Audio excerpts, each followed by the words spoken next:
Hello दोस्तों, नमस्कार। कैसे हैं आप लोग। फॉर्म 16 सभी का आ चुका है जो हर साल अपना आईटी रिटर्न भरवाते हैं किसी और से। तो फिलहाल ये वीडियो देखिए, आप डेफिनेटली अपना आईटी रिटर्न इस साल से खुद भरना शुरू करेंगे। ये वीडियो उन लोगों के लिए जो मोबाइल से भी अपना आईटी रिटर्न भर सकते हैं, ठीक है। तो ज़रूरी नहीं है आप नियरेस्ट किसी अपने साइबर कैफ़े में जाएँ या किसी एजेंट के पास जाएँ भरवाने के लिए। फिलहाल ये वीडियो देखिए, आप डेफिनेटली अपना आईटी रिटर्न खुद भरना शुरू कर देंगे। सबसे पहले अपना गूगल क्रोम जो मोबाइल में डाउनलोड करिए, उसमें एड्रेस है income tax India e-filing.gov.in type करेंगे तो आपके सामने ये स्क्रीन आ जाएगी। 1 पॉइंट पे आपका क्रॉस का निशान है, जो आपको जो स्क्रीन दिख रही है 1 पॉइंट पे वो आपको क्लोज करनी है। जब 2 पॉइंट को एक्स आप क्रॉस कर देंगे तो ये विंडो जो स्क्रीन है हट जाएगी और आपको नेक्स्ट स्क्रीन दिखेगी जिसमें आपको लॉगिन वाला ऑप्शन दिखेगा। लॉगिन ऑप्शन से आप लॉगिन कर पाएंगे अपनी ई फाइलिंग में। लॉगिन ऑप्शन उन लोगों के लिए एप्लीकेबल है जिनका ऑलरेडी रजिस्टर्ड है इस साइट पे। जो भी रजिस्टर्ड नहीं है वो अपना रजिस्ट्रेशन भी इस आईडी पे जाकर कर सकते हैं। रजिस्ट्रेशन करने के लिए आपके पास आधार से जुड़ा जो भी लिंक फ़ोन है वो एक्टिव होना चाहिए। मतलब जो भी आधार बनवाते समय आपने फ़ोन नंबर मेंशन किया वो आपके पास एक्टिव होना चाहिए, क्योंकि उसी पे ओटीपी आता है। उसी पे आप पासवर्ड रीसेट करना चाहेंगे तो पासवर्ड रीसेट तभी कर पाएंगे। मतलब सब कुछ शॉर्ट में अगर आप समझें तो ये है कि आपके पास अगर आधार लिंक वाला फ़ोन एक्टिव है तो आपको कोई भी दिक्कत नहीं आएगी। फिलहाल जिनका आईडी पासवर्ड है उन लोगों को लॉगिन हियर वाले ऑप्शन पे क्लिक करना है। मैं बस ये कहना चाहूँगा, जो भी मैं बता रहा हूँ आप पेपर पे नोट करते जाइए ताकि आपको लिखते समय या भी अपना आईटी रिटर्न भरते समय कोई दिक्कत ना हो। तो जो नेक्स्ट स्क्रीन खुली है उसमें आपको यूज़र आईडी की जगह अपना पैन कार्ड भरना है, पासवर्ड भरना है और जो कैप्चा कोड दिखा हुआ है वो जो सामने लिखा हुआ है वैसे ही सेम पैटर्न में आपको उसको लिख के लॉगिन पर क्लिक करना है। सेम अपना पैटर्न आप एक पेज पे लिखते जाइएगा, तभी जैसे भी आप अगर जब भरेंगे तो आपको बार बार वीडियो देखने की ज़रूरत नहीं पड़ेगी। जब आप लॉगिन करेंगे तो आपको ये ऑप्शन विंडो खुल जाएगी जिसमें आपको क्लिक करना है filing of income tax return. यहाँ पे आपको 2 ऑप्शन दिख रहे हैं, व्यू रिटर्न एंड फॉर्म्स, उस पर क्लिक करने की जरूरत नहीं है। फिलहाल जो भी अगर आप आईटी रिटर्न अभी फाइल कर रहे हैं तो सिर्फ आपको filing of income tax return वाला ऑप्शन क्लिक करना है। जो 3rd नंबर पे देखेंगे वहाँ पे आपका नाम दिखना शो हो जाएगा जब आप लॉगिन कर लेंगे। जब आप क्लिक करेंगे filing of income tax return पर आपके पास ये विंडो खुल जाएगी जिसमें आपको पहले ऑप्शन पे भरना है अपना पैन कार्ड नंबर, दूसरे पे भरना है असेसमेंट ईयर। असेसमेंट ईयर आपके फॉर्म 16 पे ऊपर ही मेंशन होगा AY करके, जो कि आपको भरना है 2020-21। 3rd ऑप्शन पे आपको भरना है कौन सा ITR रिटर्न। जो भी सैलरी पर्सन है, जो भी चाहे सेंट्रल गवर्नमेंट एम्प्लॉय हो, स्टेट गवर्नमेंट एम्प्लॉय हो, चाहे वो सरकारी हो चाहे वो प्राइवेट हो, उन लोगों को ITR 1 भरा जाता है। तो आपको वहाँ पे ITR 1 सेलेक्ट करना है 3रे नंबर पे। 4थे नंबर पे आपको भरना है व्यू रिटर्न, अपना भरना है ओरिजिनल और रिवाइज पैटर्न, ठीक है। फिलहाल 3rd नंबर पे ITR 1 जब आप सेलेक्ट करेंगे इस पैटर्न आपको जो ड्रॉप डाउन मेन्यू अपीयर होगा जिसमें ITR 1 सेलेक्ट करना है। ITR 2 ITR 4 छोड़ दीजिए। Revise original return revise return या ओरिजिनल रिटर्न आपको सेलेक्ट करना है उसके बाद 4th नंबर पे। और 5th नंबर पे करना है आपको सबमिटेड ऑनलाइन, ठीक है। जो आपके नेक्स्ट विंडोज जो इसके नीचे वाला ऑप्शन है उसमें आपको prepare and submit online option click करना है। यहाँ पे अपलोड XML पे क्लिक नहीं करना है। अपलोड XML वो क्लिक करते हैं जो अपना हार्ड कॉपी भेजते हैं, हार्ड कॉपी अपलोड करते हैं, ठीक है। और उसके बाद आपको जब आप ऑप्शन 6 देखेंगे तो आपको नीचे एक अकाउंट नंबर दिखेगा जो आपका, अगर पहले भी आपने लास्ट ईयर भरा है अपना इनकम टैक्स रिटर्न तो ऑलरेडी आपको मेंशन दिखेगा अकाउंट नंबर, वो सेलेक्ट करना है। जब आप सेलेक्ट कर लेंगे तो ये विंडो अपीयर हो जाएगी। विंडो पे जो नंबर 2 है वहाँ पे आई एग्री पर सेलेक्ट करना है। 3rd नंबर पे जो कंटिन्यू है वो ग्रीन हो जाएगा, फिर उसको सेलेक्ट करना है। आप ये कंटिन्यू सेलेक्ट कर लेंगे तो आप मेन जो भी आपका डाटा है मेन पेज पे पहुँच जाएंगे जहाँ से आपको आईटी रिटर्न भरना है। ये मेन पेज है, ये सारे ऑप्शन हैं जो आपको भरने पड़ते हैं। लेंथी है बट शॉर्ट है, जो आपको ज़रूरत है सिर्फ वही भरना होता है, सारे ऑप्शन नहीं भरे जाते हैं। एडवाइस मैं ये करूँगा, जो भी भरने से पहले मैं बताना शुरू कर रहा हूँ उससे पहले आपके हाथ में सारे डॉक्यूमेंट होने चाहिए, स्पेशली फॉर्म 16, बैंक बुक होनी चाहिए, जो भी आपका लोन चल रहा है उसकी स्टेटमेंट होनी चाहिए जिसमें मेंशन होगा आपका प्रिंसिपल अमाउंट अलग मेंशन होगा, इंटरेस्ट अमाउंट अलग मेंशन होगा, ठीक है। फीस बुक अलग होनी चाहिए आपके पास। मतलब मैं सारा जो भी अपडेट आए हैं इस साल सारे इस वीडियो में कवर करने वाला हूँ। और जो भी एक जो कोविड-19 की वजह से जून 30 तक सरकार ने जो डेडलाइन दी है वो भी उसके बारे में बताएंगे इस वीडियो में। तो बस बने रहिए, पूरा वीडियो देखिए, डेफिनेटली आपको पूरा आईटी रिटर्न खुद भरने में हेल्प मिलेगी, ठीक है। अगर हम आईटी रिटर्न भरना चाहते हैं तो उससे पहले हमारे पास सारे डॉक्यूमेंट होने चाहिए, जो मैं एक लिस्ट लगभग मैं आपके सामने दे रहा हूँ। फॉर्म 16 आपको अपने जहाँ आप जॉब करते हैं वहाँ से मिल जाएगा। अगर आपने कोई लोन लिया हुआ है, अगर आपने जहाँ काम करते हैं वहाँ से लोन लिया है तो वो उसका मेंशन फॉर्म 16 में होता ही है। अगर कहीं आपने बाहर से हाउस बिल्डिंग लोन लिया हुआ है, घर के ऊपर लोन लिया हुआ है तो उसका डिटेल आपके पास होना चाहिए आईटी रिटर्न भरने से पहले। उसमें दो चीज़ इंपॉर्टेंट देखनी है आपको, प्रिंसिपल अमाउंट और इंटरेस्ट अमाउंट। ओके, बच्चे की फीस बुक अपने पास रखिए, टोटल करके रखिए, प्लस करके पीएफ का amount plus principal amount interest का प्लस फीस बच्चे की जो साल भर आपने दी है वो। सेविंग स्कीम्स अगर आपके पास जो है उसके पास बुक रखिए, बैंक बुक रखिए अपने पास, बैंक की जो पासबुक होती है उसको रखिए। 80C, 80EE और 80TTA, ये तीन मेन जो हैं भरते समय यूज़ होंगे, तो इसका ध्यान रखना। असेसमेंट ईयर यूज़ होगा 2021 और ITR 1 हम लोग भरेंगे, ठीक है। मोबाइल नंबर होना चाहिए जो आपका OTP जिस पे आएगा, जो आधार से लिंक होगा। फिलहाल जो पहला पेज होगा इसको बस आप रीड कर लीजिए अगर आप रीड करना चाहते हैं। इसमें कुछ करना नहीं है, इस पेज पर जो भी इंस्ट्रक्शन दी गई हैं आईटी रिटर्न भरने से पहले वो इसमें मेंशन की गई हैं। सेकंड पेज जैसे ही आप क्लिक करेंगे, पार्ट ए वाला जनरल इन्फॉर्मेशन, सारी जनरल इन्फॉर्मेशन है। जो भी मैंने सर्कल किया हुआ है स्टार वाला, ये ऑटोमेटिक फिल होता है। इसको आप एडिट भी कर सकते हैं करना चाहें तो। वैसे आपका जो भी डाटा होगा सारा ऑटो फिल होगा, जो नहीं होगा आप उसको भर सकते हैं। लेकिन जो स्टार मार्क जो जगह हैं वो आपको भरनी ही कंपलसरी हैं। अगर वो नहीं फिल है तो आपको फिल करना है। स्टार मार्क का यहाँ पे ये मतलब है कि आपको ब्लैंक नहीं छोड़ना है, ठीक है। तो जो मैंने सर्कल किया हुआ है, लास्ट नेम, पैन नंबर दिख रहा होगा आपको, डेट ऑफ बर्थ दिख रहा होगा, मोबाइल नंबर दिख रहा होगा, ईमेल एड्रेस, आपका एड्रेस जो भी है, लोकेलिटी है, जहाँ भी स्टार मार्क आपको दिख रहा है कोई भी ऑप्शन आपको ब्लैंक नहीं छोड़ना है। अगर जो ऑटो फिल नहीं है तो वो आपको ऑटो फिल करना है। फिलहाल आपके पास में आपका फॉर्म 16 होना चाहिए। फॉर्म 16 आपका बहुत ही इंपॉर्टेंट होगा भरते समय। जैसे इसको आपको स्क्रीन में दिख रहा होगा, टाउन स्टेट सब देख लेना है, भर देना है, ठीक है। नीचे देख रहे होंगे जहाँ मैंने नो लिखा हुआ है 139/1 के पास जो एक सेलेक्ट करने वाला पॉइंट है उसमें आप नो भर दीजिएगा। ये इस साल से नया ऑप्शन आया हुआ है, इसमें आपको नो भरना है, ठीक है। और उससे पहले आपका जो ऊपर वाला पॉइंट है जहाँ 1 मार्क मैंने दिया हुआ है वहाँ पर सेंट्रल गवर्नमेंट या जो भी आप जिस चीज़ में जो काम करते हैं वो ऑप्शन सेलेक्ट करना है। और जो 2 मार्क है जहाँ पे नियरेस्ट दिखा हुआ है वहाँ पे भी उस पॉइंट को सिलेक्ट करना है। मतलब मेन पॉइंट यहाँ पे नो लिखना है, जो 139 लिखा है। यहाँ पे जो यस नो लिखा आ रहा है इसमें भी आपको नो चूज़ करना है। मतलब ये यहाँ पे ये दिया हुआ है कि आपका 1 करोड़ मतलब आपकी खर्चा है जो भी आप विदेश यात्रा की हो, मतलब ये एप्लीकेबल नौकरी पेशा के लिए नहीं है। ये इस बार इसलिए नहीं दिया हुआ है कि कुछ लोग होते हैं जो डायरेक्ट इनकम टैक्स रिटर्न में नहीं आते हैं, जिनकी इनकम 2.5 लाख से कम होती है, उनके लिए भरना है। आपको सब ऑप्शन में नो भर दीजिएगा, ठीक है।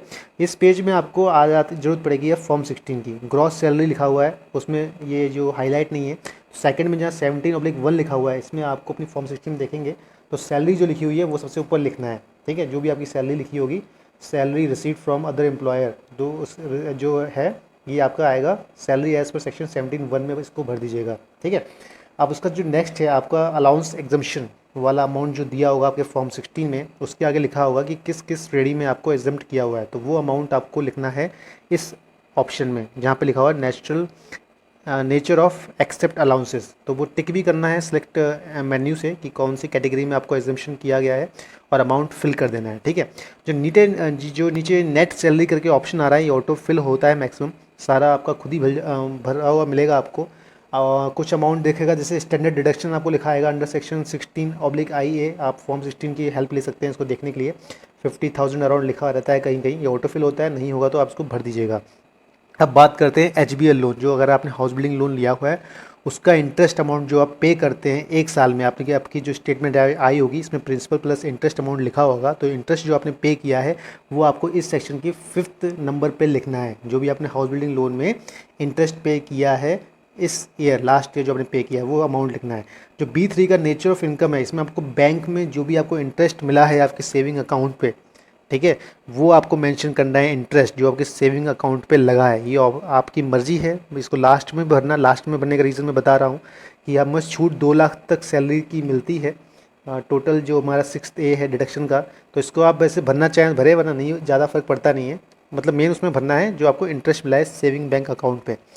अब ये नया ऑप्शन जो देख रहे हैं यहाँ पे इस साल से ऐड किया गया है कि आपको अगर आपकी सेविंग कम हुई है 31 मार्च 2020 तक, तो आपने को एक ऑप्शन दिया सरकार ने कि 30 जून तक भी अपनी आप सेविंग दिखाकर टैक्स रिबेट या टैक्स रिफंड ले सकते हैं। ये ऑप्शन नया दिया हुआ है। अगर आपका ज़रूरत नहीं है, आपकी सेविंग फुलफिल हो चुकी है 31 मार्च 2020 तक, तो आपको ज़रूरत नहीं है, इसमें आप नो सेलेक्ट कर दीजिए, वही अच्छा है। जब हमें इसकी ज़रूरत ही नहीं है, हमारी सेविंग ऑलरेडी कंप्लीट है, जैसे एटीसी में हमारा 150 लाख डाटा कंप्लीट है तो हमें उसको भरने की जरूरत नहीं, वहाँ पे नो सेलेक्ट कर लीजिएगा।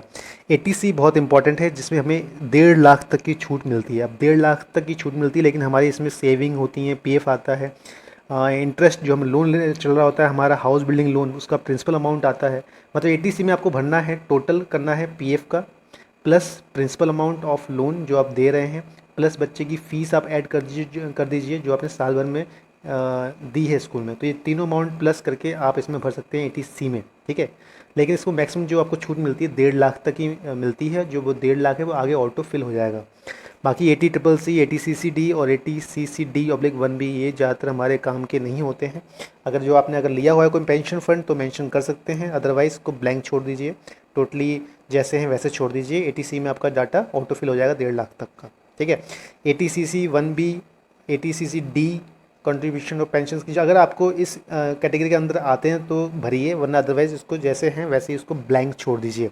मतलब सारी फील्ड ज़रूरत नहीं है भरने की, आपको मेन फोकस होना चाहिए आपका जो भी टैक्स कटा है वो रिफ़ंड हो जाए, आपको वापस मिल जाए। उसके लिए आपको एटीसी इंपॉर्टेंट है, जो मैंने आपको बताया। इंटरेस्ट आपने भर दिया, एटीसी में आपने प्रिंसिपल अमाउंट यूज़ कर लिया लोन का। अब यहाँ पे एक देखिए, यहाँ पे लिखा हुआ है eighty E E, interest on loan taken for residential house property. कुछ लोन हमने पहले भरा जिसमें ऊपर जो मेंशन मैंने बताया कि इंटरेस्ट भरना है, कुछ लोन का अमाउंट या इंटरेस्ट का अमाउंट आप यहाँ भी मेंशन कर दीजिए। एक्चुअली ये जो ऑप्शन है उन लोन को दिया हुआ है जो 2014 या 15 के आसपास जिन्होंने लोन लिया था हाउस बिल्डिंग लोन, उसको स्पेशल कैटेगरी में रिबेट मिलता है। फिलहाल मैं हमेशा जब भी भरता हूँ मैं इसमें भी इंटरेस्ट का अमाउंट अपना लिख देता हूँ। इसमें आपको इंटरेस्ट में 50,000 तक की छूट मिलती है, तो इसमें भी आप 50,000 तक का अमाउंट डाल सकते हैं, ठीक है।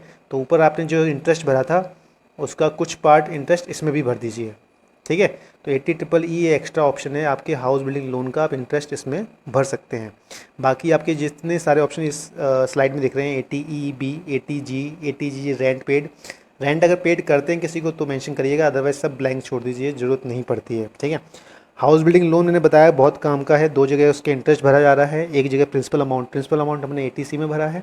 बाकी हाउस बिल्डिंग लोन अगर आपने लिया हुआ है तो 2 जगह हमने इंटरेस्ट फिल किया है, एक एटीई में और दूसरा एक ऊपर किया था।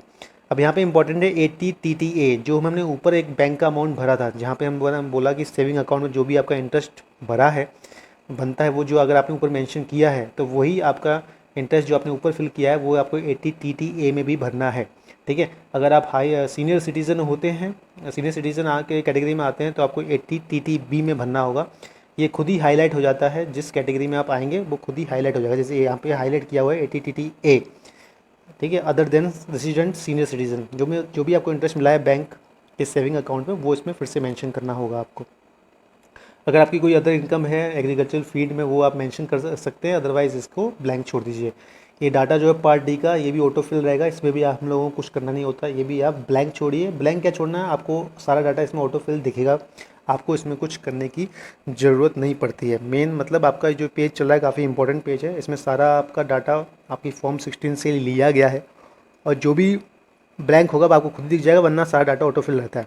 अब इस पेज पे भी आपका डाटा ऑटो फिल है। फर्स्ट ऑप्शन जो आपका है टीडीएस जो कटता है वो भी ऑटो फिल आपको दिखेगा। जो आपका टैक्स कटा है इस साल वो आपको दिखेगा इस पेज पे, कि जो भी आप टैक्स पे किया है आपने इस साल, ठीक है। तो यहाँ भी इस पर आपको कुछ नहीं करना है इस ऑप्शन में भी, तो आप इस पर बेफिक्र होके आगे निकलिए और अपना देखिए। फ़िलहाल इसमें जो भी आपने अभी तक भरा डाटा, चाहे वो अपना एटीसी से रिलेटेड हो, एटीईई हो, एटीटीटीए हो, इसमें आपको दिखेगा कि आपने अपना जो टैक्स आपने पे किया साल भर में कितना रिफ़ंड लेने में कामयाब रहे हैं। तो ये सब मेन जो आपका प्रोसेस है भरने का इसी पेज तक है, जिसमें आप रिफ़ंड अमाउंट जो चाहते हैं वापस लेना वो आपको दिख जाएगा कि आपका अमाउंट कितना भरने पे आपको रिफ़ंड कितना शो हो रहा है, ठीक है। तो इस पेज में ध्यान देख के देखिएगा कि रिफ़ंड आपको कितना मिलेगा। ये पेज काफ़ी इंपॉर्टेंट, पार्ट ई अदर इन्फॉर्मेशन जो दिया हुआ है, ये इसमें आपके बैंक अकाउंट की डिटेल मांगता है, जिस बैंक अकाउंट में आपका जो रिफ़ंड होगा अमाउंट, जो टैक्स का रिफ़ंड होगा वो बैंक अकाउंट की पूरी इन्फॉर्मेशन इसमें भरनी होती है। ध्यान से भरिएगा, IFSC code, name of the bank जो भी दिया हुआ है पूरा इसमें भरिएगा, अकाउंट नंबर सही से डालिएगा, क्योंकि सारा जो भी रिफ़ंड होगा टैक्स का पैसा इसी अकाउंट में आपका वापस आएगा। तो इसको एक बार वेरीफाई अच्छे से कर लीजिएगा, फिर इसको सेलेक्ट कीजिएगा। जो सेलेक्ट करने वाला ऑप्शन मैंने राउंड किया हुआ है, इसमें आप 2 अकाउंट की भी डिटेल दे सकते हैं, लेकिन पैसा आपका एक ही अकाउंट में रिफ़ंड होगा। लास्ट में जब वेरीफाई करते हैं, वेरीफाई करने में इसमें आपका नाम, फादर नेम ऑटो फिल होता है। बाकी आपको प्लेस भरना है और आप कैसे भर रहे हैं आईटी रिटर्न, जो सर्कल मैंने किया हुआ है उसमें से ऑप्शन सेलेक्ट करना होगा। इसमें इंडिविजुअल और बाय रिप्रेजेंटेटिव करके ऑप्शन आएगा, इंडिविजुअल करके सेलेक्ट कर लीजिएगा। ध्यान रखिएगा जब भी आप आईटी रिटर्न भरते हैं बीच बीच में आप इसको सेव ड्राफ्ट पक्का करते रहिएगा, वरना आपका जो भी डाटा आप भरते हैं वो मिस हो जाएगा, आपको फिर से डाटा भरना पड़ेगा। ये जो उन लोगों के लिए था जो हमने पीछे नो कर दिया कि हमारी कोई भी एक्स्ट्रा सेविंग हमने नहीं दिखाई, ये अप्रैल से लेकर जून 30 तक, वो तो आपको यहाँ भी कुछ भरने की जरूरत नहीं पड़ेगी। अगर आपने वहाँ पे यस किया है तो आपको डाटा यहाँ भी भरना होगा, दिखाना होगा कि एटीसी में आपने क्या सेव किया, मतलब सेम प्रोसेस पूरा भरना पड़ेगा। तो फिलहाल एडवाइस दूंगा, अगर आपका 1,50,000 क्लियर है तो उसको नो करके चलिएगा, तो यहाँ पे आपको कुछ नहीं भरना पड़ेगा। इस पेज में आपकी पेरेंट्स की और सीनियर सिटीज़न जो भी आपके फैमिली में हैं, मतलब आपको मिला के, बच्चों को मिला के कोई भी सीनियर सिटीज़न है तो उसके बारे में मेंशन करना है। अगर नहीं है तो आप यहाँ पे नो कर दीजिएगा। और दूसरे में आपको ऑप्शन में पूछेगा कि आपका फैमिली इंक्लूडिंग, इसमें एक्सक्लूडिंग पेरेंट्स पूछा है, इसमें पेरेंट्स के बारे में पूछा है कि आपके पेरेंट्स में कोई सीनियर सिटीज़न है। अगर आप कोई अपना क्लेम लेना चाहते हैं, रिबेट चाहते हैं तो उनका भी डाटा भर सकते हैं। अदरवाइज़ इसमें नॉट क्लेम कर दीजिएगा, नो ऑप्शन चूज़ कर दीजिएगा, या फिर नॉट क्लेमिंग करके जो ऑप्शन आएगा उसको सेलेक्ट कर दीजिएगा। ठीक है, मेन फोकस होना चाहिए आपका कि आपकी सैलरी 5 लाख तक के नीचे आप दिखाएं। आफ्टर जो भी एटीसी और एटीईई और एटीटीटीए में डाटा एंटर करने के बाद आपका टैक्स रिफंड पूरा मिल जाना चाहिए आपको। ठीक है, अगर आपने कोई डोनेशन दिया है तो उसकी जानकारी इसमें भरनी है, अदरवाइज़ इसको ब्लैंक छोड़ दीजिएगा। इसके बाद भी जो एक फॉर्म आएगा वो भी डोनेशन से रिलेटेड है, मतलब ये सारे डाटा जिसने डोनेशन दिया है उनसे रिलेटेड है, अदरवाइज़ हमें इसमें कुछ नहीं करना है। ठीक है, इसमें भी आपको कुछ नहीं करना है। इस स्क्रीन जो आपको सामने दिख रही है टोटली ब्लैंक छोड़ दीजिए। ठीक है, मतलब सारा ये समझिए, इतना जो फॉर्म दिखाए जाते हैं, इतने सारे ऑप्शन जो दिखते हैं हमें इस वेबसाइट पे आईटी रिटर्न भरते हुए, उसमें से हमें मुश्किल से 30 या 40% ही भरना होता है। बाकी सारा ऑटोफिल या तो होता है या सब ब्लैंक होता है, हमें भरने की ज़रूरत नहीं पड़ती है। सबसे इम्पॉर्टेंट इस पेज को ध्यान रखिए, जो नीचे हम वेरिफिकेशन करते हैं सबमिट करते समय, जिसमें आपका नाम, फादर नेम पूछा जाता है और अपना आप कैसे टैक्स भर रहे हैं वो सिलेक्ट करना होता है, वो ध्यान से भरिएगा। ठीक है, इसमें जब सबमिट मारते हैं तो 3 तरह के आप सबमिट होते हैं। अगर आप ओटीपी वाला सबमिट करेंगे, आधार जिसमें आपका लिंक है फ़ोन, ये ऑप्शन चूज़ करिएगा, पहला बहुत अच्छा रहता है। आप तुरंत आपका सबमिट हो जाएगा और आपका एक ओटीपी आएगा फ़ोन नंबर पे जो आपका आधार से लिंक है, वो ओटीपी भरने पे आपका ये आईटी रिटर्न तुरंत सबमिट हो जाएगा। और अदरवाइज़ दूसरा ऑप्शन चूज़ कर सकते हैं जिसमें आप इसको सबमिट मारेंगे और 120 डेज़ के अंदर इसको ई वेरीफाई कर सकते हैं। फिलहाल प्रीव्यू, सबमिट, सेव ड्राफ्ट और एग्जिट, ये 3 ऑप्शन हमेशा आपको हर पेज पे दिखेंगे। तो जब भी आप कोई डाटा एंटर करें, सेव ड्राफ्ट बीच बीच में करते रहें और फाइनली जब आप सबमिट करेंगे, प्रीव्यू एंड सबमिट का बटन दबाएंगे और ई वेरीफाई करिए। मतलब पहला ऑप्शन चूज़ के ओटीपी जो आपके फ़ोन नंबर पे आएगा, जो नंबर आपका आधार से लिंक है, उसको इसको ई वेरीफाई करके आप सबमिट कर दीजिए। आपका आईटी रिटर्न आराम से आपको रिफ़ंड मिल जाएगा आपके अकाउंट में। तो गाइज़ मुझे लगता है कि आईटी रिटर्न भरना काफ़ी इजी लगेगा आपको अगर आप खुद ट्राई करेंगे, और कोशिश करिए। अगर कोई डाउट हो पक्का मेरे इस पेज पे मुझे आप मैसेज कर सकते हैं, कमेंट में दे सकते हैं, मैं आपको तुरंत रिप्लाई करूँगा। ठीक है, तो खुद भरिए, ज़्यादा कोई हार्ड ऐसा है फास्ट रूल नहीं है कि नहीं भरना बड़ा मुश्किल है, बड़ा ईजी है भरना। Guys thank you very much.